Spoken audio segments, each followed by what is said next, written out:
ඒ නිසා මේක තව කෙනෙක්ට බලන්න අහන්න ෂෙයා කරන්න කියලා අපි ආරාධනා කරනවා.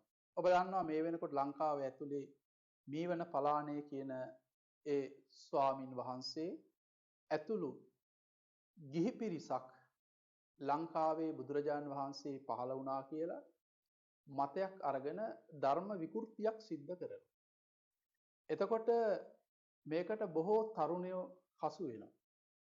හසු වෙච්ච තරුණයෝ මං ගණන් කරලා 100කට වැඩිය මේ සම්බන්ධයෙන් ඉදිරිපත් කළ අදහස් බුදුරජාන් වහන්සේ ලංකාවේ නෙමෙයි ඉපදුනේ. බුදුරජාන් වහන්සේ ඉන්දියාවේ ඉපදුනේ. ඉන්දියාවේ ඉපදෙන්න ලොකු භූමියක්. ඒ නිසා මේ ලංකාවේ භූමි භාගය පොඩි භූමි භාගයක්. ඒතර ලංකාවේ ඇතුලේ බුදු කෙනෙක් පහළ වෙන්න විදිහක් නැහැ. හේතු ඇතුව ඒ ළමයිට කියලා දීලා ඒ ළමයි ඒක තේරුම් අරගෙන දැන් ඒගොල්ලෝ බුදුරජාන් වහන්සේ ඉන්දියාවේ පහළ වුණ බවත් නියම ත්‍රිපිටකයේ අධ්‍යයනය කරනවා. අන්න අර කියන පිරිස මේ ලංකාවේ බුදුරජාන් වහන්සේ ඉපදුනා කියලා බුදුරජාන් වහන්සේගේ ධර්මයේ විකෘති කරමින් නිරුක්ති දෙමින් බොහෝ ශාසනීය පරිහානියක් කරන. ඔබට බුදුරජාන් වහන්සේ ඉන්දියාවේ ඉපදුනා කියලා ඔබට හරියටම දැනගන්න ඔබට S2කින්ම බලලා ඔබට ස්ථීර කරගන්න ඔබ යන්න දඹදිව වන්දනාවට. අපි මෑත කාලේ ගිහින් බුදුරජාන් වහන්සේ උප්පත්තිය ලැබපු ඒ ස්ථානයට ගියාම මේ ස්ථානයේ භූමි භාගයේ විශාලයි. ඒතකොට බණ පොතේ විස්තර කරන තාලේ මේ පරිසරයේ ලස්සන ඒ උද්‍යානය එතකොට ඒව ඔක්කොම විනිශ්චය කරාම මේක තමයි ඇත්ත.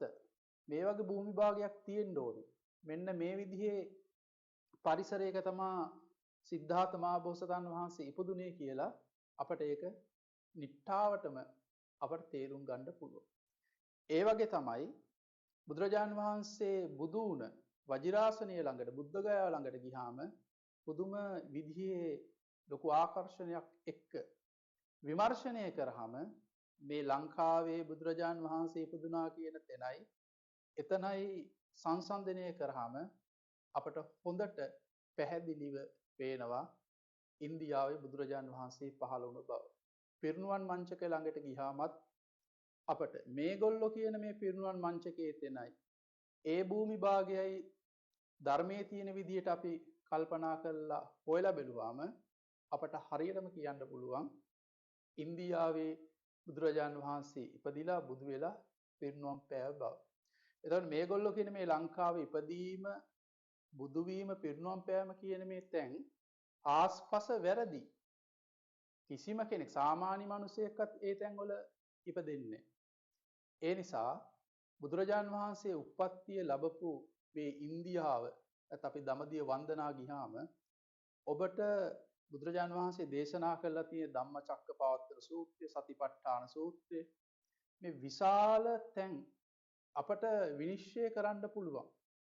එතකොට බුදුරජාන් වහන්සේගේ දේශනාවේ අනුව ඒව හොයලා බලනකොට මේ තැන් හරියටම ඔප්පු වෙනවා මේ විදිහට. දුෂ්කර ක්‍රියා කර තැන්. අද කොහෙද අපේ ලංකාවේ දුෂ්කර ක්‍රියා කරන තැනක් තියෙන්නේ. අර එතෙන්ට ගියාම යොදුන් ගානක් කැලේ ඈතට මහා කටුක ඒ ප්‍රදේශයක උන්වහන්සේ දුෂ්කර ක්‍රියා කර බව මනාකොට අපට ඔප්පු වෙනවා. ඒ නිසා මේ කරන විකෘතිය මේ කරන ශාසන පරිහානිය වහාම නතර කරන්න. මොකද බුදුරජාන් වහන්සේ උප්පත්තිය සිද්ධ වෙලා ලංකාවට තුන් ගමනක් උන්වහන්සේ වැඩියා. ඒ ඇරෙන්න බුදුරජාන් වහන්සේ ලංකාවේ ඉපදුනා පහළ වුණා කියලා ඉදිරිපත් කරන්න කිසිම සාක්ෂියක් නැහැ.